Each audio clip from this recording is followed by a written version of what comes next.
అందరికీ నమస్కారం. మరి మేము 2009 సంవత్సరం నుంచి తెలుగుదేశం పార్టీలో తెలుగుదేశం జెండా పట్టుకొని నేను చదువుకున్న టైం నుంచి తెలుగుదేశం పార్టీలో దిగాను. నేను ఈనాడు మహిళా అధ్యక్షురాలుగా ఉన్నాను అనంటే అది రాజా గారి ప్రోద్బలమే.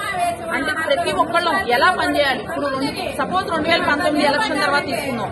2019 ఎలక్షన్ తర్వాత ఈ రోజుకి 4.5 సంవత్సరాల్లో వైసీపీ వాళ్ళు ఎంతమంది ఎన్ని రకాలుగా దాడులు చేశారో, ఎంతమంది ఎన్ని రకాలుగా ఇబ్బంది పెట్టారో ప్రతి ఒక్కళ్ళం చూస్తానే ఉన్నాం.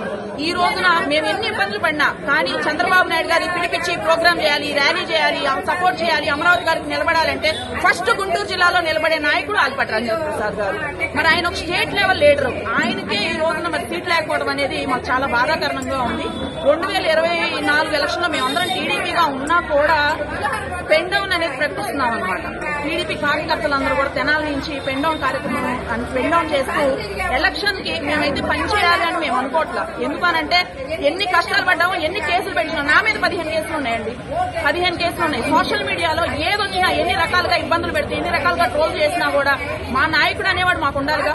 మా నాయకుడు మమ్మల్ని సపోర్ట్ చేశారు. ఆ రకంగా 4.5 సంవత్సరాల నుంచి ఎన్ని బాధలు కష్టాలు పడి ప్రతి ఒక్క ప్రోగ్రాం భవిష్యత్తు గ్యారంటీ ఇట్లా మేము తిరిగినట్టు ఎవరు తిరుగుంటారు కూడా. 33,000 ఇళ్లలో దాదాపు 25,000 ఇళ్లు నేను తిరిగి భవిష్యత్ గ్యారంటీ చేసుకుంటాను. భవిష్యత్తు గ్యారంటీ చేసి మా భవిష్యత్తు గ్యారంటీ లేకుండా ఇలా అవుతామని మేము ఎప్పుడు అనుకోలేదు. అంటే పొత్తులో భాగంగా చేయొచ్చు, మేము కాదు అనను. పొత్తు అనేది సపరేట్. కానీ ఏ లీడర్ ఎంత కష్టపడ్డాడు, ఎంత ఆయన టైము ఎంత వెచ్చించారు పార్టీ కోసం అనేది దాన్ని కూడా మీరు ఆలోచించి నిర్ణయం తీసుకోవాలి. క్యాడర్ ని, పార్టీ నాయకుల్ని, ఆల్పాటి రాజేంద్ర ప్రసాద్ గారిని కూర్చోబెట్టి మా క్యాడర్ అందరినీ కూర్చోబెట్టి మాట్లాడితే చాలా బాగుండేది అని చెప్పేసి మా నిర్ణయం. అందరికీ నమస్కారం అండి. మరి మేము ఇవాళ తెనాలి నియోజకవర్గంలో పొత్తులో భాగంగా చంద్రబాబు నాయుడు గారు అను పవన్ కళ్యాణ్ గారు కలిసి నాదెండ్ల మనోహర్ గారి పేరు అనౌన్స్ చేయడం జరిగింది.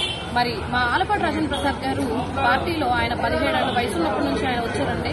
40 ఏళ్ల నుండి కూడా ఆయన రాజకీయ చరిత్రలో ఏ పార్టీలోకి కూడా ఆయన పార్టీ కండవా మార్చకుండా ఒకటే పార్టీలో పార్టీలను దాటకుండా పనిచేశారు.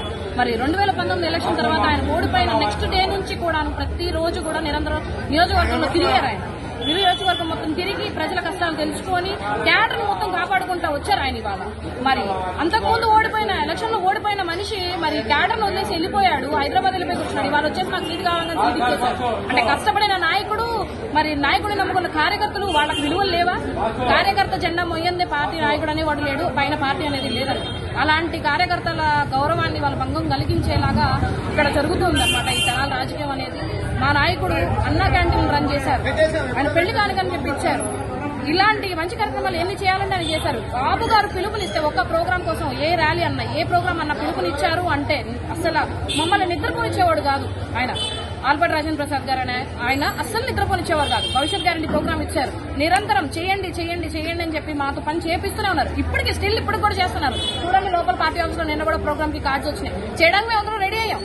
మేము ఇంత కష్టపడేది మేము తీసుకుపోయేది వేరే వాళ్ళంటే మాత్రం దీన్ని గౌరవించడానికి మేము రెడీగా లేము. సో తెనాలిలో ప్రతి ఒక్కళ్ళు కూడాను పెన్ డౌన్ చేస్తున్నాము. 2024 ఎలక్షన్ ని మేము బహిష్కరిస్తాం.